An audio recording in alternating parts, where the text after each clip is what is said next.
yale maupako yote ya wazee waliotumika mahali hapa ambapo historia ya kanisa hili iliandikwa, na hata baadhi ya mambo tunayasoma katika vitabu vya historia ya mambo yaliyofanyika mahali hapa. Niliwaambia, ukiona watumishi wa Mungu ambao leo wako katika nafasi mbalimbali kuanzia ngazi ya taifa, mojawapo ya eneo ambalo walipokea hayo mafuta ilikuwa ni hapa Yerusalemu, kipindi cha mzee Andrea Shimba alipokuwa anafanya yale makongamano ya vijana. Kwa hiyo niko hapa na nimemwomba Mungu ya kwamba yale mafuta ambayo yalitenda kazi, kwa sababu yapo yanahitaji tu mtu afanye maamuzi ya kuyadai kutoka kwa anayeyatoa. Sasa mimi niko tayari, ni haja ya moyo wangu ya kwamba Bwana aachilie hayo mafuta juu ya maisha yangu, kwa sababu wazee hao walitumika kwa kizazi chao wakaondoka. Swali, je, sisi leo tukijipima kulingana na wao walivyotumika, kile kiwango tunatembea nacho? Hicho kiwango tunacho? Ukiangalia kwa sehemu kubwa sana nakuta sisi tumeshaenda chini, lakini Mungu ameahidi ya kwamba utukufu wa nyumba yangu wa mwisho utakuwa mkuu kuliko ule wa kwanza. Sasa huo ndio utukufu mkuu kweli jamani? Vitu ambavyo vinasikika katika kanisa la Mungu, mambo ambayo yanaendelea katika kanisa la Mungu, nyinyi wenyewe mnajua changamoto zilizoko katika makanisa sasa hivi. Mnajua jinsi ambavyo tunakuwa na ibada kavu. Watu wanapiga mihayo tu ibadani, watu wanasinzia ibadani. Kwa nini? Kuna kitu hakinakosekana, na ndio maana kitu ambacho tutaenda kuongelea leo nilikianza tangu jana, njia za kurejesha upentekoste wa kweli ambao sisi tuliukuta ndio unaishiria. Maana mzee mmoja kule kwetu, nadhani wengine mnafahamu, mzee Solomon Nimba alikuwa mwalimu wa Sanjaranda kwa miaka mingi. Sasa hivi na yeye ana miaka 80 na kitu. Anasema miaka ya 60 wakati wao wanaokoka, kiwango cha mtembeo wa nguvu za Mungu walichokikuta ndani ya kanisa ukilinganisha na miaka ya 80 tayari kilikuwa kimeshapungua. Hasa nikasema mimi mambo niliyoshuhudia miaka ya 80 kwamba yalikuwa yako chini ukilinganisha miaka ya 60, ilinipa maswali sana. Na ndio maana katika utumishi huu, katika maisha yangu, nimekuwa mojawapo ya watu ambao ninafuatilia sana haya mambo, kwa sababu ninataka kuliona kanisa katika sura yake kama ambavyo maandiko yanaongea. Dr. Ipiana akaimba hivi, naona milikia jua, nyota na mwezi, mkono wako umevifanya, pumzi yako imevifanya. Hebu turudia haya maneno, namiliki anga na jua, na namiliki anga, jua, mwezi na nyota, jua, mwezi na nyota, mkono wako umevifanya, mkono wako umevifanya, pumzi yako imevifanya, pumzi yako imevifanya. Turudia tena haya maneno,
Rekedede pakaya kata. Repoko pohorodo sedekete. Lebakata rabradele rakete. Shedele bakata. Iramakandele basekete. Rekete lebrakadele. Lebrakadele bakata. Wewe Mungu huwa unafanyaga tena. Wewe Mungu huwa unatenda tena. Watu wakikuacha wewe, bado wakikurudia wewe unakubali kuwarudia. Ukipata mahali fulani wewe unaparudia tena. Haya ndio maombi yetu. Ni kilio chetu. We are hungry for you. We are hungry for you. We are hungry for your glory. We are hungry for your touch. Yes. Yeah.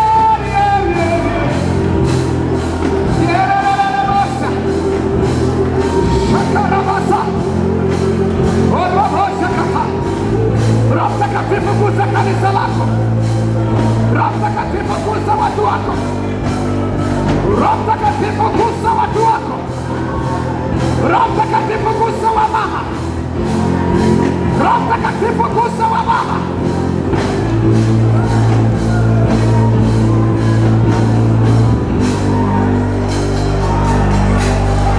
For your glory, I will do anything just to see you. Show me how to ask my King for your glory, Lord. I will do anything just to see you. Show me how to ask my King for your glory, Lord. I will do anything. I'll be ready to bless. Hey. Show me how to ask my King for your beauty, Lord. I will do anything just to see you. To the heart you ask my King. Wanna be where you are. I wanna be where you are. I wanna be where you are. I'm gonna be where you are. I wanna be where you are. I want to be where you are. Hallelujah. Hallelujah. Tukiwa katika hali hiyo, naomba tuketi. Naomba tuketi. Hallelujah. Mwimbaji mmoja kaimba hivi, I need your glory. 6. I want your glory. 4. Less of me and more of you is what I need. I need your glory. I want your glory. Less of me and more of you is what I need. Show me your glory. Show me your power. Yeah. Less of me and more of you is what I need. Say baby. So many times I tried my way to preach without your power, and I realize I need your power. That is here. Show me your glory. Show me your power. Less of me and more of you is what I need. I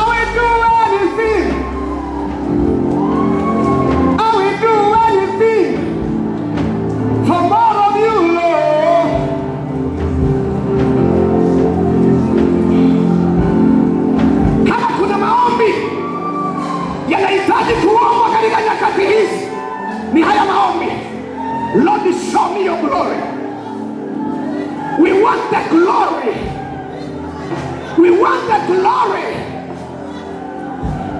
Israeli wakati wa kuhani Eli walipokosea, wakati wa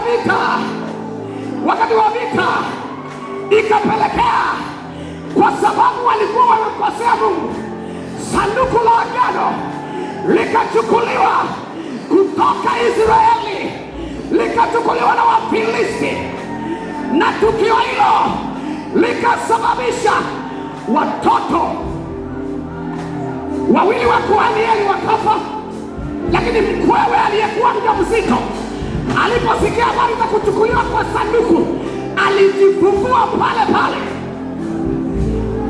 na akawaita wale watu wakamuita ule mtoto Ikabodi. Maana yake utukufu wa Mungu umehamishwa kutoka Israeli. When the glory, utukufu wa Mungu ukihamishwa kutoka kwenye maisha yako, kutoka kwenye ndoa yako, kutoka kwenye familia yako, kutoka kwenye huduma yako, utukufu wa Mungu ukihamishwa, ni majanga ndio yanayofuata. Ndio maana mkwewe na Eli aliposikia sanduku la Bwana limechukuliwa, alijifungua pale pale. Kuhani Eli mwenyewe aliposikia sanduku la Bwana limechukuliwa, alianguka pale pale, akavunjika shingo na akafa. Hiyo inamaanisha nini?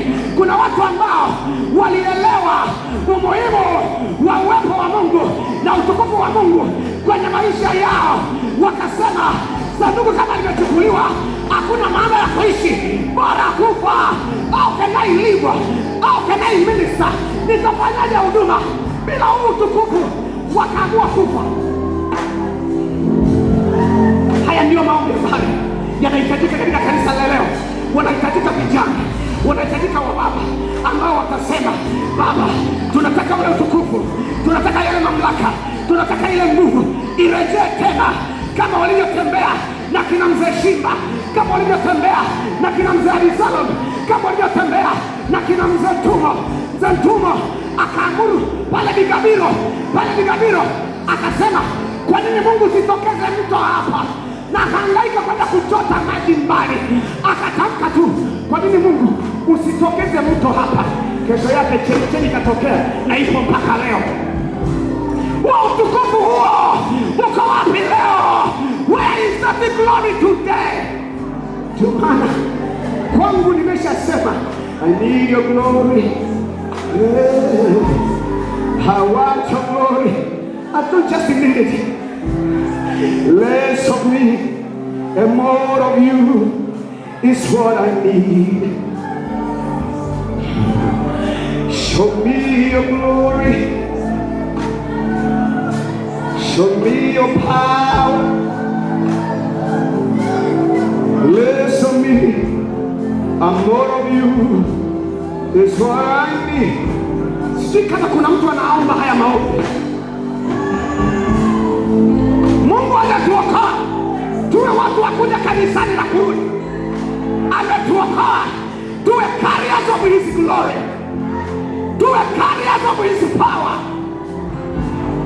Mbali na kwenda mbinguni, ametuokoa ili tutembee katika uwezo wake, tuwaonyeshe watu Mungu aliye hai. Nasema hata kwetu inawezekana, na ndio maana kama kuna kitu ninakirudia kukitamka, natamani hayo mafuta yaliyokuwa yakitenda kazi mahali hapa yarejee ndani ya kanisa katika nyakati zetu. Wainuka kina Andrea Shimba tena waleo, wainuka kina Kapiga waleo, wainuka kina Kulola waleo, ili shetani itajulikanaje ya kwamba Mungu tunayemwabudu yuko pamoja na sisi. Mungu hujitambulisha kuwa pamoja na sisi kwa kuyathibitisha yale tunayowaambia watu. Tukisema Yesu anaponya, mgonjwa anapona. Tukisema Yesu anafungua macho ya vipofu, macho ya vipofu yanafunguka. That is what God is interested with. Na jana nilikuwa naongea, kujazwa Roho Mtakatifu ni jambo moja. Ni kama unaanza kindergarten, Lakini kuna darasa la kwanza au kuna shule ya msingi ya kukua katika kutembea katika uzoefu huo. Kuna chuo kikuu, na ndio nikaanza kueleza jana mambo ambayo yanaweza kukusaidia uvuke kutoka kuoperate katika kiwango cha dunamis na exousia, uende kwenye viwango vya kratos na iskus. Kwa wale ambao mkuwepa leo siwezi nikarudia. Tukasema jambo la kwanza, you must have enough passion. Lazima uwe na kiu ya kuzitaka hizi nguvu, ya kuona huu utukufu. Moyo wako usitulie. Kama hujaona Mungu akitembea, moyo wako usitulie, moyo wako usiwe na amani. Kama uwe na kiu ya kutaka kuona Mungu akitembea katikati ya kanisa lake na katikati ya maisha yako, uwe na kiu. Kama kuna ajali ipo leo, kama kuna ajali ipo leo kwenye kanisa la Bwana, tuna watu wamejaa kanisani, lakini we don't have the thirst for the power of God. Kuna mtu hata anatusukuma, hatuna kiu na njaa kwa ajili ya nguvu za Mungu na kwa ajili ya Bwana, ili Bwana akalithibitishe neno lake kama walivyofanya kanisa la kwanza. Hatuna hiyo kiu, na Mungu amenileta mahali hapa kwa wakati huu kuachia. Kuna baadhi ya watu nina uhakika Mungu hajanidanganya, maana aliniambia niko pamoja na wewe, ninaenda pamoja na wewe. In fact, jana huyu dada aliyepita hapa alithibitisha kila ambacho Mungu alikuwa ameshanieleza. Ulikuwa ni ujumbe wangu, maana Mungu alikuwa amezungumza ya kwamba niko pamoja na wewe, na alisisitiza yoyote atakayofanyika ujue ni mimi ndio ninatenda na utukufu ni wa kwangu pekee. Kwa hiyo dada alithibitisha kila ambacho Mungu alisema na mimi tayari. Kuna watu mko hapa kuanzia Pentekoste hii, Bwana ataachilia neema juu ya maisha yenu. Mtaingia, Roho Mtakatifu atasema na mimi ataanza kuwaongoza. Leo funga, kesho funga. Siku zingine utaenda kwenye meza ya chakula, unanawa namna hii, unasikia Roho Mtakatifu anapiga kelele ndani yako, hakuna kula leo. Hayo maisha niliyaishi mwaka wa 94, 95, wakati nachunga kanisa na kule nyumbani. Unaenda kwenye meza ya chakula umenawa, au unasikia Roho Mtakatifu, leo hakuna kula. Hayo maisha niliyaishi. Naachilia hiyo neema juu ya watu kadhaa hapa, naachilia hiyo neema juu ya watu kadhaa mahali hapa. Roho Mtakatifu aseme na wewe. Niliwaambia jana, Roho Mtakatifu akikujaza, Roho Mtakatifu akikujaza, dalili mojawapo ya kitu kitakachotokea ni kukusukuma kwenda kwenye maombi. Ikiwa wewe unadai umejazwa Roho Mtakatifu but you don't pray, uwe na uhakika aidha umemzimisha huyo Roho au umekaidi vile ambavyo amekuwa akikwambia. Lakini one of the impact, Roho Mtakatifu akija juu yako, he will push you to your knees. Jamani, tunasema Yesu alipojazwa Roho Mtakatifu, ile Luka sura ya 3:21, kwenye Luka sura ya 4 akijaa Roho Mtakatifu sura ya mstari wa kwanza, akaambiwa na Roho aende nyikani. Yohana Mbatizaji naye kabla hajaanza kazi alikuwa nyikani. Elia kabla hajasimama kwenye nafasi yake na yeye alikuwa milimani. Wote waliofanya maajabu ambao tunasoma historia zao walikuwa wanakaa nyikani, walikuwa wanakaa milimani. Kufanya nini? Wakiinteract na mbingu. Ripa yaka shakala bradasa. Siku ya kwanza, masiku yanaenda. Yohana Mbatizaji wakati ulipofika, bila ya kutumia microphone wala spika ya namna yoyote. Alipoachilia ule ukelele, watu badala ya kutoka kijijini kwenda mjini, walitoka mjini, walimfuata wao wenyewe kule kijijini. Kwa nini? Ile sauti walioisikia, it was carrying substance. It was carrying something of God. Ilikuwa imebeba kitu cha kimungu. Ilikuwa imebeba kitu cha kimungu. Watu hawaji kanisani kwa sababu ni jengo zuri. Watu wanafuata huduma, wanafuata kitu cha kimungu. Haijalishi uko wapi. When you have that something, watu watakuja. Kule Dar es Salaam watu walikuwa wanatoka Mbagala kuja kuabudu maili moja kwa Mzee Mabondo. Mbagala ni mbali, lakini mtu anatokea Mbagala, anavuka Kariakoo, anavuka hiyo mitaa yote, anaivuka mpaka maili moja kwenda kwa mzee. Nini anafuata? There was something.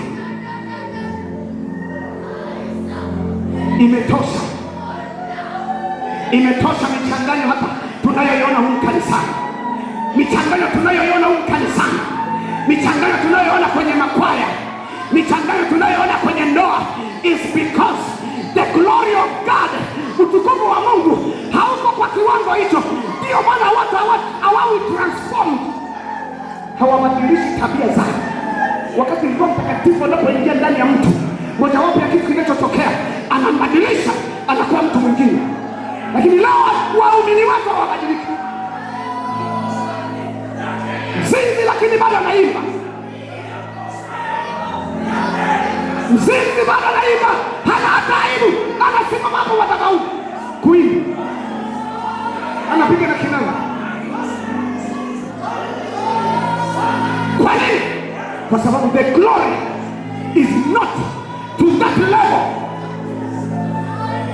to expose mambo kama haya.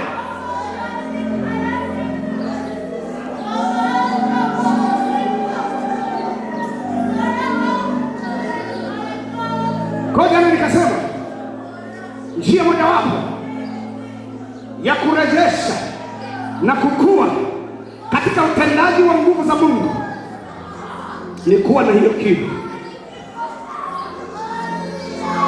Tulisoma maandiko kadhaa, lakini nikasema njia ya pili,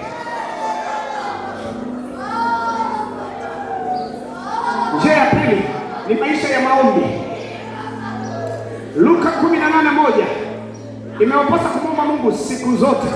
Maana yake sizungumzii maombi mnayokutanaga Jumatano. I'm not talking about that. Nazungumza katika Zaburi 105 mstari wa 4 inasema, mtakeni Bwana na nguvu zake, utafuteni uso wake siku ngapi? Siku ngapi? Yerusalemu, simnijibu siku ngapi?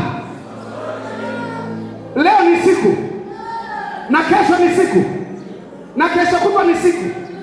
Una ratiba gani ya kupanga barazani pa Mungu katika kila hizi siku itwayo leo? Una ratiba gani? Yeremia anaandika, anauliza, ni nani aliyepanda barazani pangu nimsikizishe neno ambalo akienda kuwaambia watu liweze kuwabadilisha? Wahudumu wengi leo hawapandi barazani pa Mungu.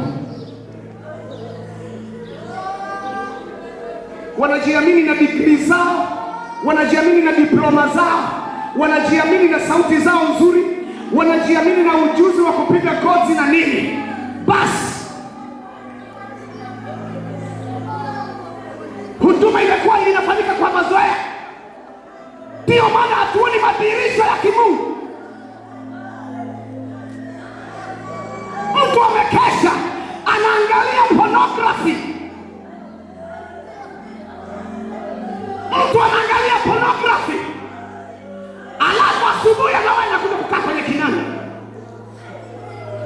apigie, alafu eti Roho Mtakatifu hashuke. Mungu afanyaje kazi kwa namna hiyo? Umekesha unaangalia vitu vichafu, alafu unasimama hapa unatunengulia hapa, unatuimbia kutunengulia hapa, alafu unatarajia utukufu wa Mungu uonekane. Never. Na nyakati za mambo haya zimefika mwisho. Bwana amenituma hapa Yerusalemu kutangaza tangazo la hatari na operation hiyo kabambe ya kwamba ni wakati ambao kanisa sasa lishike, lirudi kwenye nafasi yake. Kanisa lirudi kwenye nafasi yake. Ule utukufu ambao unatakiwa kutenda kazi urejee ndani ya kanisa, urejee ndani ya kanisa. Yale machozi yaliyopotea kwenye macho yako kwa ajili ya mzigo, kwa ajili ya kazi ya Bwana, Bwana akayarejesha katika jina la Yesu. We want to see his glory once again. Fill this temple, Lord, too, with your spirit once again. Come fill this temple, Lord, 5, with your spirit once again. Come fill this temple with your spirit once again.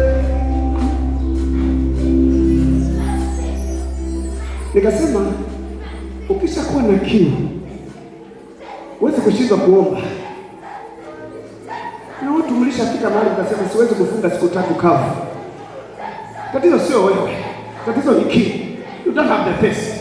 Huna kiu, huna kiu, huna passion, huna ile njaa, hauna ile shauku, haipo. Ndio maana mwili wako unakutisha. Unasema siwezi nikafunga siku 3 kavu, siwezi nikafunga wiki. Mimi sijawahi kufunga siku 7 tangu niokoke, lakini mwaka huu nimezipiga. Niliwaeleza jana, nilikuwa sijawahi. Mara ya mwisho mwaka 94 nilifunga siku nyingi sana, siku 4 basi. Lakini mwaka huu baada ya kuanzia mwaka 2019 kushikwa na shauku na hii njaa kwa namna isiyokuwa ya kawaida, niwashuhudia hata jana. Piga maombi ya mwaka mzima na miezi 3. Piga maombi ya siku ngapi mpaka sasa ninaendelea. Na mwili umezoea. Chakula nakiona kama takataka. Kile ambacho kinawababaisha watu. Kwa maana niwaambia kuna vitu ambavyo kuna maisha ambayo naishi, unaweza kufikiri yule amesoma kweli au vipi. Madaktari wanasema unatakiwa kulala masaa 8. Madaktari mpo hapa? Ndio hivyo, ndio hayo mambo nasema wakati mwingine sieleweki. Unatakiwa kulala masaa 8 kwa siku. Fuata huo ushauri. Utakufa bila upako. Utasikia tu nguvu za Mungu zinavyotenda kazi kwa wengine, lakini wewe hutaona. Wote waliotembea na Mungu, maana ya mambo tunaongozwa na Roho. Wote waliotembea na Mungu, Zaburi sura ya 50 na mstari wa 4 inasema, nikusanyieni wateule wangu, wale waliofanya agano na mimi kwa dhabihu, by sacrifice. Sacrifice, sacrifice, sacrifice. Nikusanyieni wateule wangu. Mungu aachilie hiyo neema, watu ambao watakuwa tayari kusacrifice kwa ajili ya kutaka kuona utukufu wa Bwana. Waseme usinipite Mwokozi,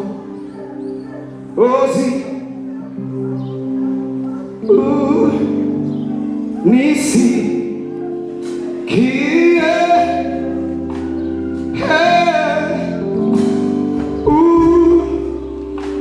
napo zuru wengi Ewe Bwana usinipite,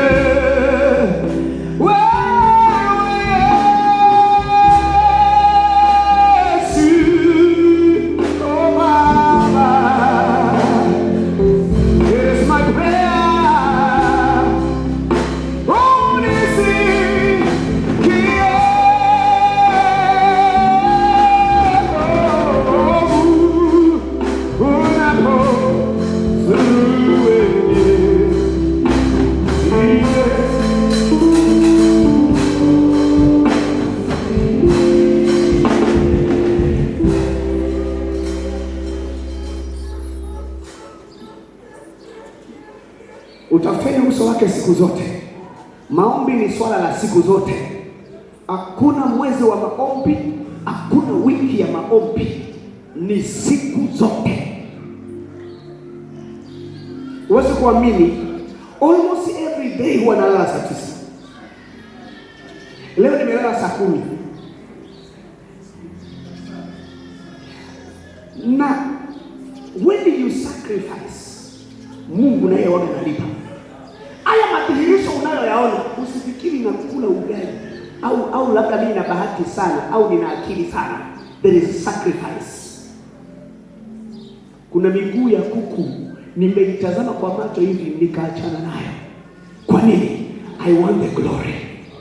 I want the glory. I want the glory. Na utaka ule utukufu wa Bwana. Utukufu wa nyumba ya mwisho ndio shida yangu.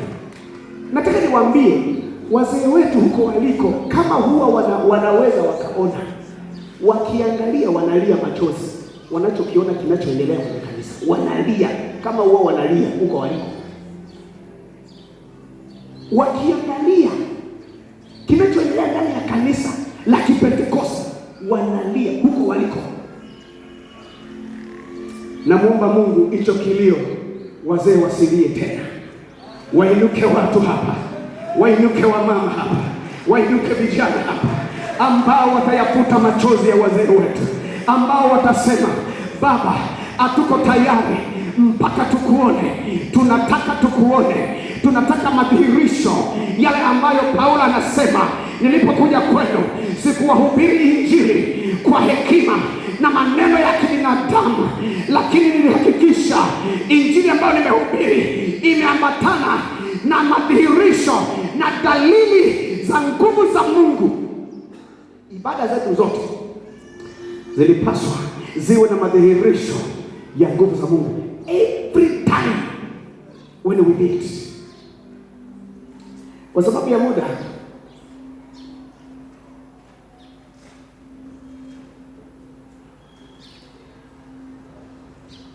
nimalizie kitu cha mwisho katika Wafalme wa Kwanza sura ya 19. Kwenye sura ya 17 Elia anafunga mvua. Alafu kwenye sura ya 19 Elia akasema hivi, sura ya 19 mstari wa 10, baada ya ule mpambano na ile miungu ya bahari, alafu Mungu ajibuye kwa moto, alipojitwalia utukufu, Elia, Mungu aliposema naye akamwambia hivi, akasema, yani Elia sasa, nimeona wivu mwingi kwa ajili ya Bwana Mungu wa majeshi, kwa kuwa wana wa Israeli wameyaacha maagano yako na kuzivunja madhabahu zako na kuwaua manabii wako kwa upanga, nami nimesalia mimi peke yangu, nao wanitafuta roho yangu waiondoe. Sasa wanatheolojia waga mnachambuaga sana pale. I'm not interested in huo uchambuzi. Mimi niko interested. Nimeona wivu mwingi kwa ajili ya Bwana wa majeshi. Hilo ndilo ambalo niko interested nalo. Unapolitazama kanisa la Mungu unajisikiaje ndani yako? Unapotazama kiroho chako unajisikiaje ndani yako? Unapokumbuka miaka kadhaa ulikuwa ukilala, unafika wakati usingizi unapotea, alafu unapopotea unasikia kama vile nguvu inakujaa, alafu unasikia kama hamu ya kuomba, alafu hicho kitu hakipo. Unapoangalia hayo mambo yakitokea, how do you feel in your heart? Unajisikiaje?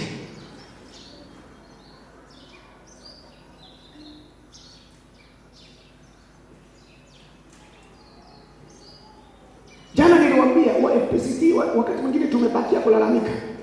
Manabii wa uongo, wanadanganya watu. Swali, wewe ambaye unawaambia watu ukweli, unawaonyesha nini? Kile nilicho nacho ndicho nikupata. Petro alimwambia hiyo yule kiwete, nilicho nacho ndicho nikupata. Simama katika jina la Yesu, unyanyuke na utembee. Sisi tunafanya hivyo.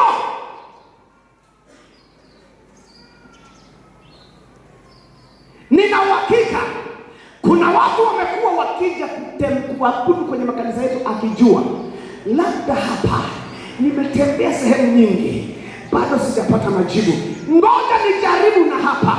Anakaa mwaka wa kwanza, anakaa mwaka wa pili, no anything, nothing happening. Anasema ngoja nikajaribu na huku kwingine. Akisikia manabii wanatangaza chumvi, wanatangaza sijui nini, ngoja nikajaribu na kule. Watu wamefanyika vitu vya ajabu kwa sababu tu wale wanaoijua kweli hatujasimama katika nafasi na kusema such as I have, kila nilicho nacho ndicho nitakachokupa. What do we give people? Watu wanakuja wanaondoka na maneno, wanakuja walivyokuja, wanarudi walivyokuja. Anakuja mwenye dhambi, anarudi mwenye dhambi. Anakuja mzinzi, anarudi mzinzi. Anakuja msengenyaji, anatoka msengenyaji tena mara mbili zaidi. Kwa nini? Hakuna tunachowapa, kwa sababu we don't have, we are empty. The church is empty of the glory of God. Wakati umefika, Elia akasema nimeona wivu wingi. Ukitaka kuleta mabadiliko hata kwenye maisha yako ya kawaida tu, lazima usikie hasira kwanza na hali ya sasa. Ukitaka kuona mambo yanabadilika, unajawa na hasira, ndipo utaweza kuchukua hatua. Yohana sura ya 2 mstari wa 14 hadi wa 17, Yesu alipoingia hekaluni akatandika watu na kupindua meza na vitu kama hivyo. Maandiko yanasema hivi, wivu wa nyumba ya Bwana umenila. Ukiona mambo na maisha ambayo Yesu aliyaishi, it was because of the jealousy of God. The passion of God was consuming his heart. Mathayo sura ya 8 kama sikosei, ile mistari ya mwisho kabisa, anasema Yesu akawatazama makutano, akawahurumia. Alivyowaona ni kama kondoo wasiokuwa na mchungaji. They are so vulnerable. Wako wakati wote tayari kuvamiwa na pepo la aina yoyote hata linalokuja kujifunza. Alipowatazama akawahurumia, na alipowahurumia akawaponya wote. Na hicho ndicho kilikuwa kinasababisha Yesu anamaliza kuhubiri, pamoja na kwamba alishafunga siku 40, lakini akimaliza kuhubiri anapanda mlimani tena, anaomba usiku kucha, alafu asubuhi ndipo anashuka, na kwenye maombi yale anapata mwelekeo. Kesho pita nchi ya Wagerasi, ndipo anaenda kukutana na yule mwanaume aliyekuwa na legion, anampungua. Maelekezo hayo aliyapata kwenye yale maombi ya usiku. Yesu alikuwa hatulii. Kulikuwa na wivu kwa ajili ya Bwana.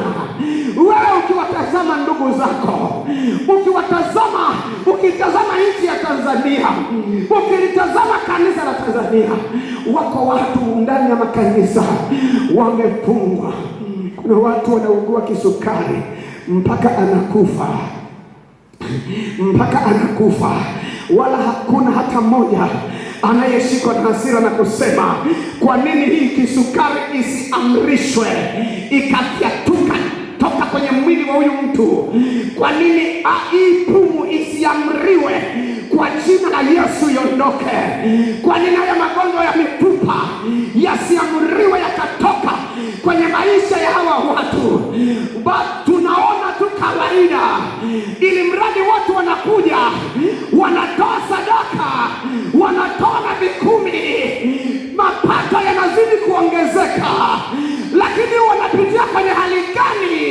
Hiyo hata halituumizi hata kidogo. Sawa sawa na ile Luka 10 tuliyosoma. Mama akakaa miaka 18 ndani ya sinagogi, mgongo wake umepinda, na hakuna makuhani hawakumsaidia kwa lolote, mpaka Yesu alipoingia kwenye lile sinagogi, ndipo anamponya huyu mama. Unahitajika huo moyo wa wivu kwa ajili ya Bwana. Kwa watu kadhaa hapa mnaonisikiliza, ili kuna vitu vingine, kuna magonjwa mengine ni mapepo tu. Mkiona yule mtu anaumwa, unasema no. Mnafanya diagnosis ya kiroho, unasema no. Alafu na Bwana anasema hii sio ugonjwa kawaida. Mnamfungua yule mtu na maisha yanaendelea.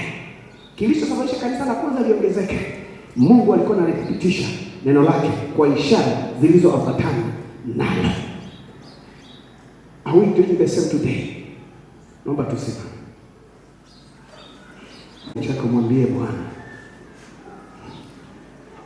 nipe moyo wenye mzigo.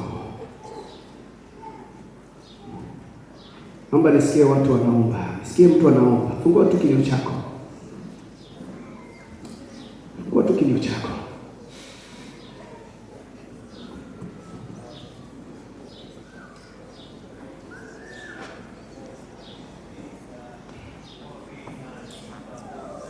Yes.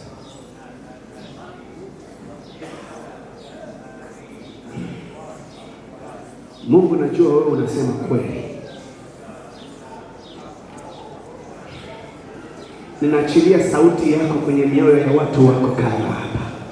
Bwana, sema nao Bwana, waonyeshe picha. I release a sound in the spiritual realm. I release that sound from heaven, from your throne. Bwana, sema na wamama, sema na wababa, sema na vijana, sema na vijana.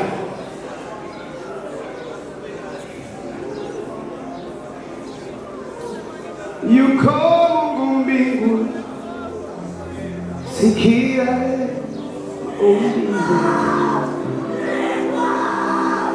Yuko Mungu mbinguni, ayajibu ombi. Yuko Mungu mbinguni, sikia ombi.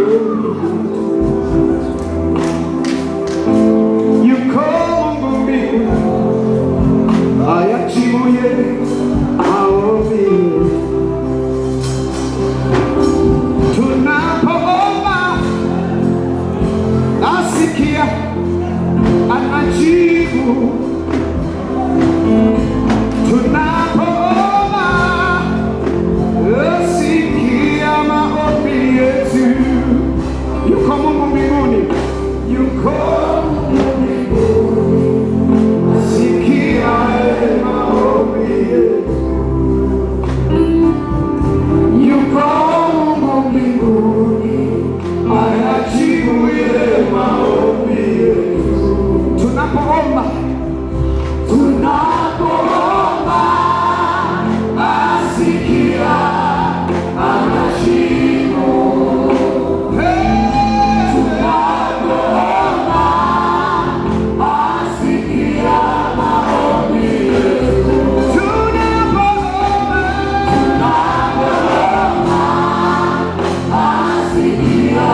ambao wanatamani watoto wao wamjue Mungu kwa kiwango ambacho kinatakiwa. Sijui kama wako wengi sana, kama naweza kupita hapa mbele, kama wako wengi sana, wengine wanaweza kubakia tu kule. Naomba tuende kabisa hapa, tusogee tu hapa, naomba tusimame ili wewe tupate nafasi. Bwana amesikia kilio chetu, Bwana amesikia kilio chako, Bwana amesikia kilio chako. Niomba watumishi wa Mungu tusaidiane.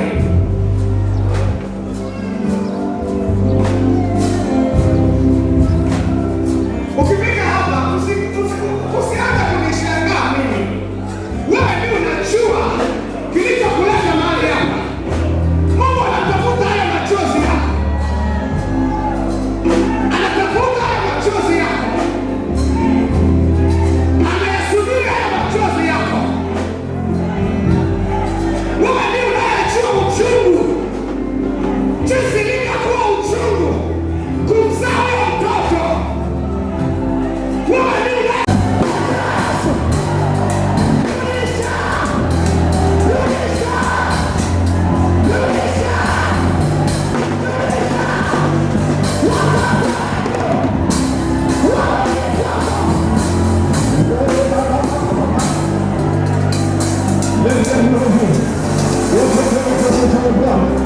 watoto wetu wakujua Bwana, watoto wetu wakujua Bwana. Israeli ndani yao ya kutafuta ya kutafuta uso wako na kukujua wewe. Wanasikia, wanasikia,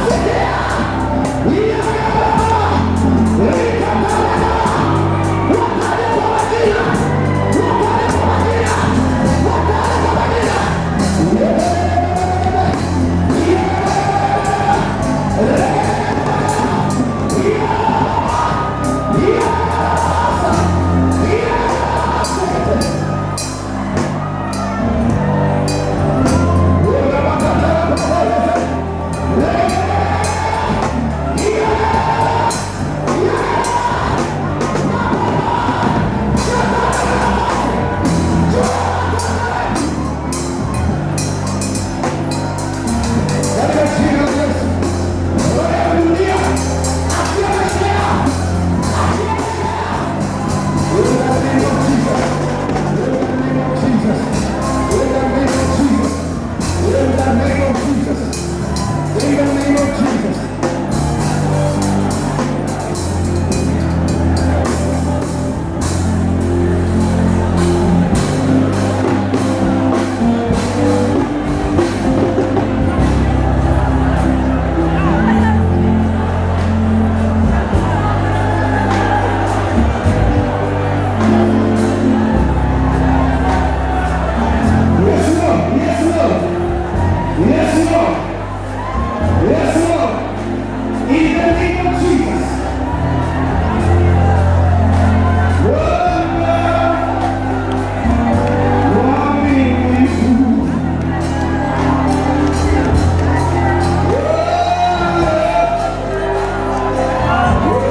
Amen.